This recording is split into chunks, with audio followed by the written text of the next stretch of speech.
welcome back. On this episode, I'm gonna be huffing paint remover, I'm gonna unbox some old shit, and I'm gonna make a horrible mess. Alright, it's been bugging the hell out of me that my rear tail lights, the chrome pieces, has been painted over at some point, so wanted to see if I could get all the old paint off and see what's underneath. So it's supposed to be chrome, so remove the pieces, did a little cleaning, and there they are. At some point this car was painted, not really nice at all, and this was all covered in some sort of filler, Bondo, whatever, so I suspect them being pretty rough underneath, so but you never know. So yeah, digging out the old paint stripper, removing all the emblems, such that I don't want scorched by it, and well, basically just covering up what I don't want destroyed, and putting some of this shit on. And this is some, I don't know, this is watered down, I think, because in the oldie days this was much better. And I wanted to do, this cool time lapse of this just eating away the paint and just falling off, but not really going to plan. So after about an hour, I gave it another layer. Just really wanted it to soak and get as much off as possible, but I don't know if it's the combination of this thick layer of Bondo underneath or something else that just doesn't, it doesn't want to play ball. So it could also be the paint. I believe this is a single component, some sort of paint. But here you see some of it actually falls off, but not really much is happening. And this is after, I think it soaked for 4 hours. So just taking the old wire brush to it to see if I can get some of it off, or just, scratch the paint to get a better surface to bond with the paint stripper. Just taking it out for a rinse. And having scratched up the paint, I thought it was a much better chance of getting some of the paint stripper down into the paint, so giving it another go.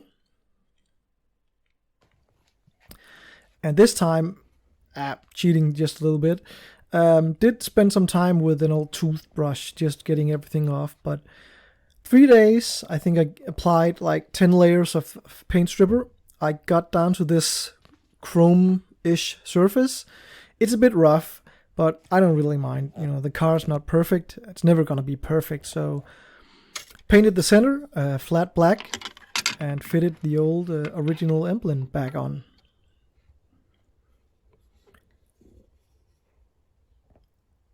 Pretty happy with that result. It could have been much worse. I would just have repainted it then, but really happy that you got some chrome shine back.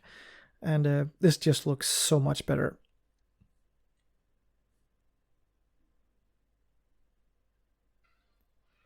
Onto some, unboxing whatever. I found some old harness on the old interwebs. Some, let's just call them old Sparkos, which I thought would fit the style of the car. And I always wanted some other harnesses, because this car that doesn't have any B-pillars shouldn't have that old seat belt just right down the middle. This is actually from a Saab that somebody fitted, or a Volvo, or whatever.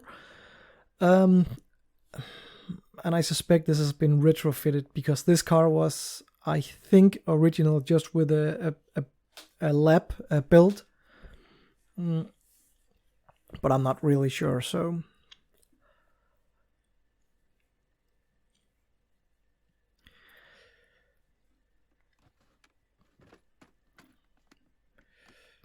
and I had a lot of fasteners and stuff like that laying around from when I did build some drift cars back in the day. So just getting everything out that I think I need,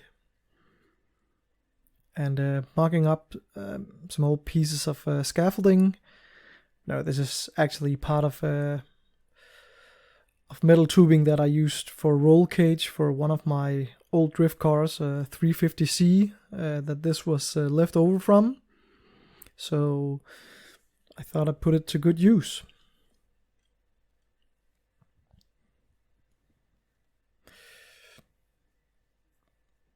Trying to work out the angle of the dangle, or angle of attack.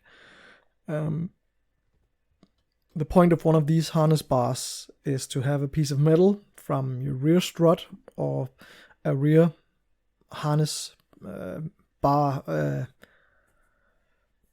strut brace, whatever, running forward into the cabin of the car, where to the harness bar is then placed, and then you need a support from the harness bar down towards the transmission tunnel to make sure that it can't move forward or collapse. So you can't just make up a bar that'll sit there, and you can't just make up something that goes from the floor and up and then down like a triangle. It needs to be redirecting the forces, so you pull from a fixed point in the back, and then you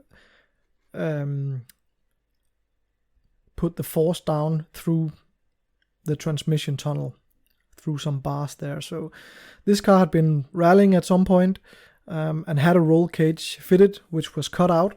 So I just decided to use the old anchoring points, because they were pretty solid.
support the main bar that is removable.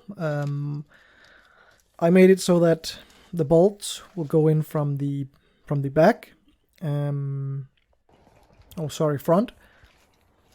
And then all the weight of, if it's being pulled, if you crash, it's gonna be transferred forward into the mounting points.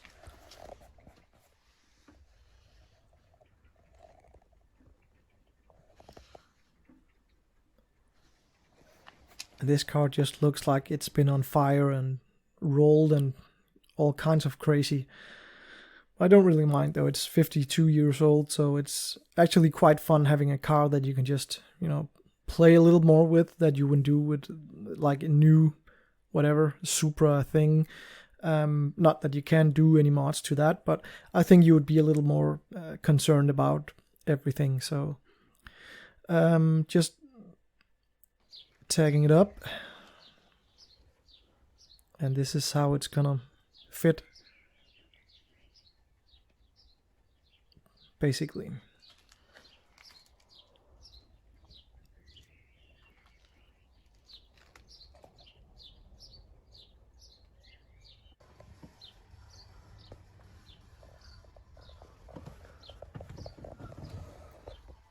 So remove the bar and took it all apart and went back inside and welded everything up.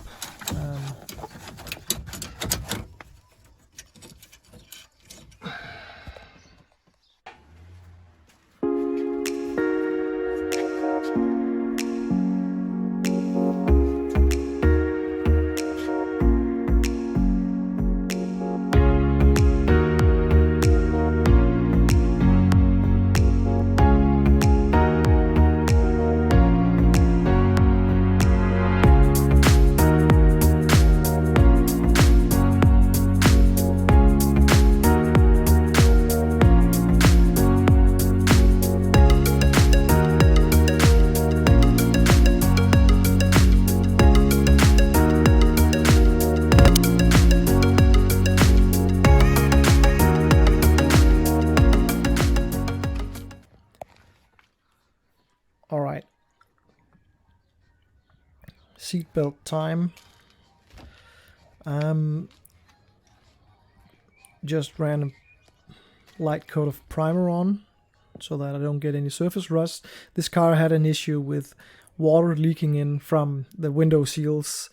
I'm gonna have to look at that at some point, but I've made it so it doesn't leak so much, so might as well just, when you have the back seat out, give it a lick of paint. So putting everything back to get a feel for the harness length and how everything needs to come together.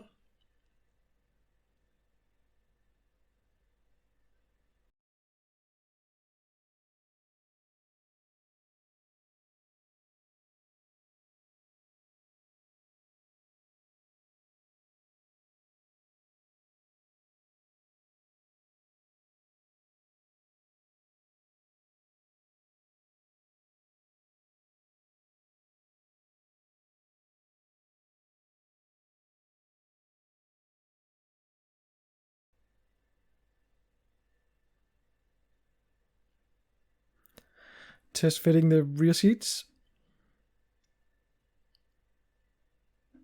And no dice.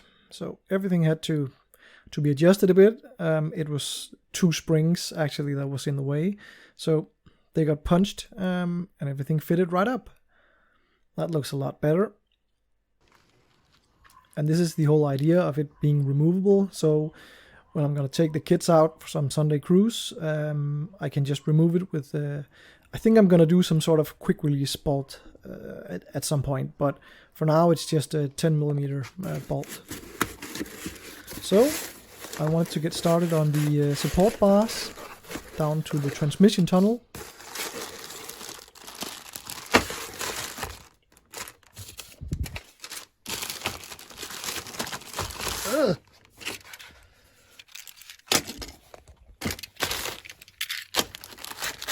So I just got a bunch of these bearings home. This is for mounting to be able to swivel just a bit. But size-wise, these are just perfect for making downriggers on a harness bar. Also, these fit 10mm bolts, so that's just perfect. Always remember to get sets in with right thread and also left thread.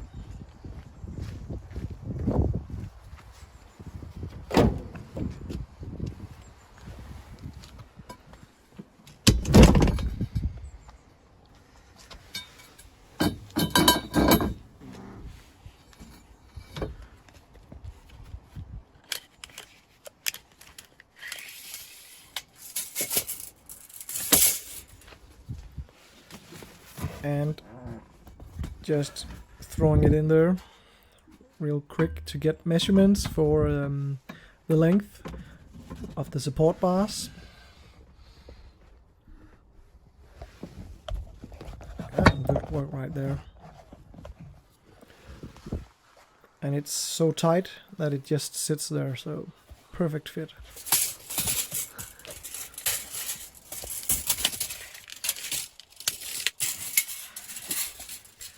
And I'm thinking about mounting the bracket or the base for the supports down with the harness into the transmission tunnel. So that's gonna be the strongest place to put the bolts through anyway. So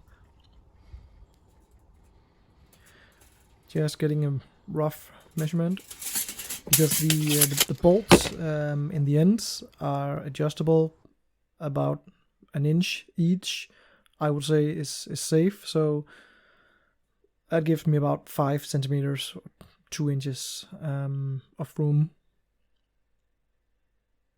So making up a bracket for the transmission tunnel.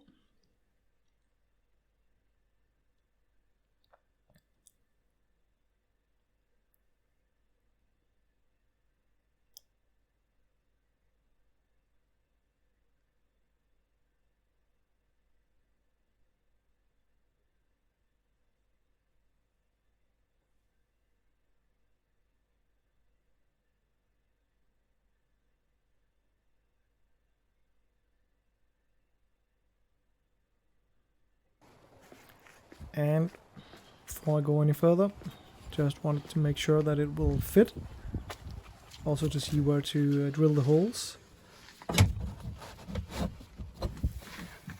I think I made a little mistake by making it as short as I did, so I just had to notch a piece out to get a little bit closer to the center console and the holes.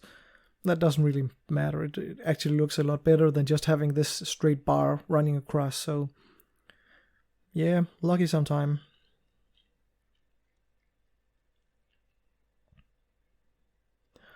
Alright, try again.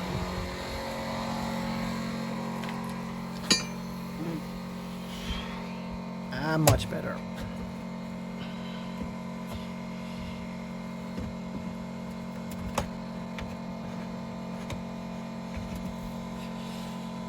So with that in place, the holes for the bolts holding the harness, the lap harness, I'm gonna need to make some mounting points for the downriggers, for the support for the bar. So I'm thinking about doing that on the upper piece, just to have some clearance for the seat belt and not to have everything so crowded. So.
basic setup. I think you get the idea. And also just cut some small brackets that'll weld onto the harness bar itself.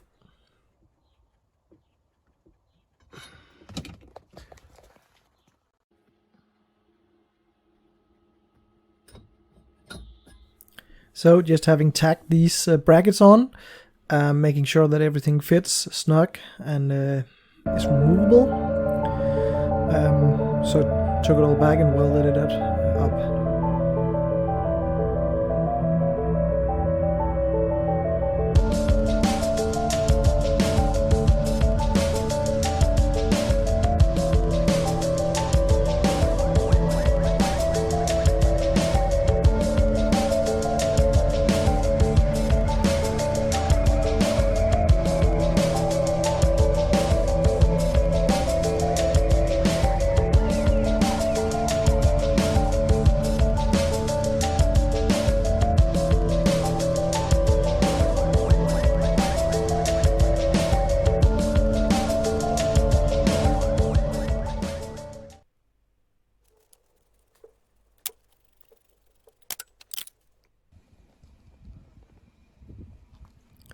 Right, pulled everything apart, gave it a few licks of paint.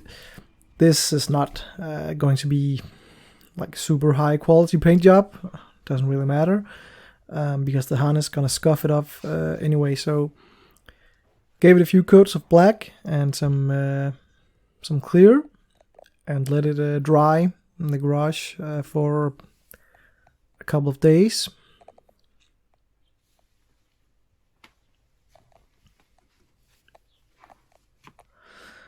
Then I took some heavy duty rubberized tape and cut out some pieces to go between the bar and the brackets. Then I put everything back together with the eye bolts and everything, and put it in the car with the all new stainless hardware.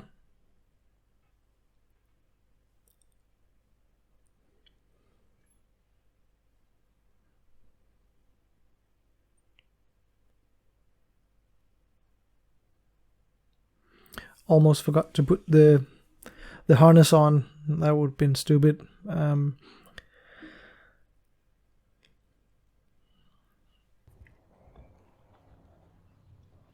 And basically done.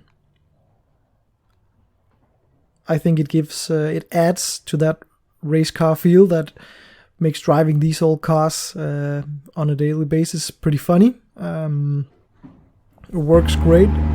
Much better addition, safety addition, than the other old harness that actually was fitted with a 6mm bolt, and that was it. So if I would have crashed, that would have been no use. So pretty stoked with this. And on that note, a celebration cruise with my boys. This is actually the annual summer trip. We go on a lot of trips, but this one is special. So decided to take the old Dragon on a road trip.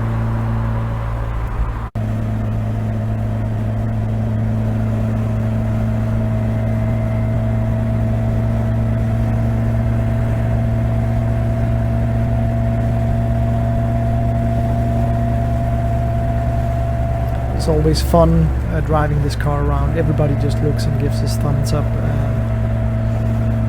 and it actually drives pretty good with the 5-speed transmission. It's not really that bad at highway speeds.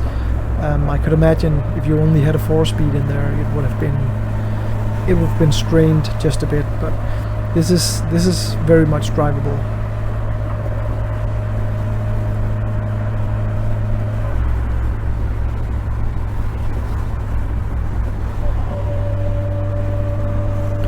And I arranged to meet up with one of my guys, and then take it from there, and cruise together from that point. So yeah, look at that harness.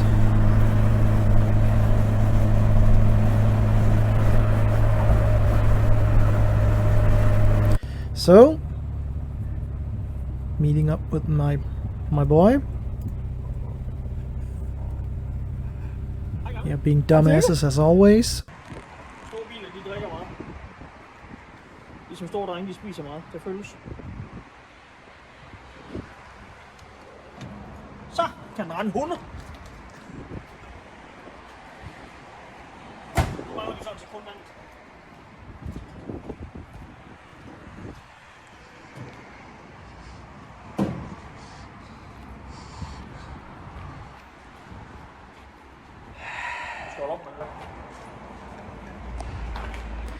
And moving on, we had about a 2-hour drive warming it up.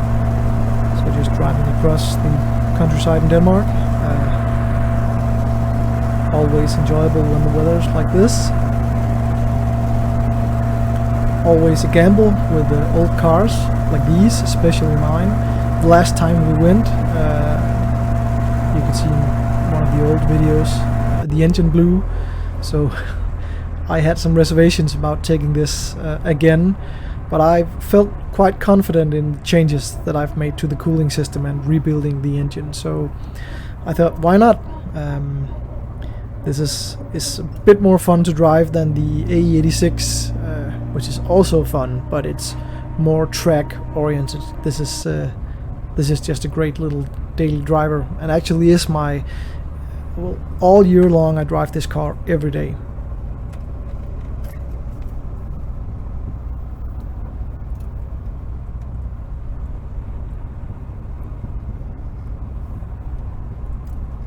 And as the roads got smaller, we were inching on our destination. And parked, took a lot of pictures, ate a salad. We always go for long walks, talk about politics, important stuff. Not so much. Okay, old times, race cars, all kind of crap.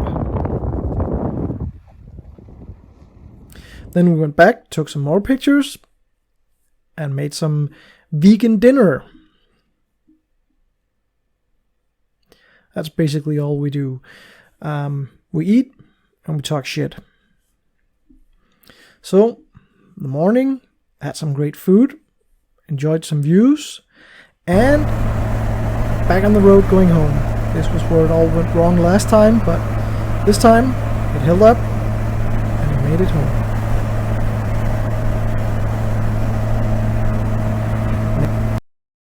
Next time, I try to polish the car.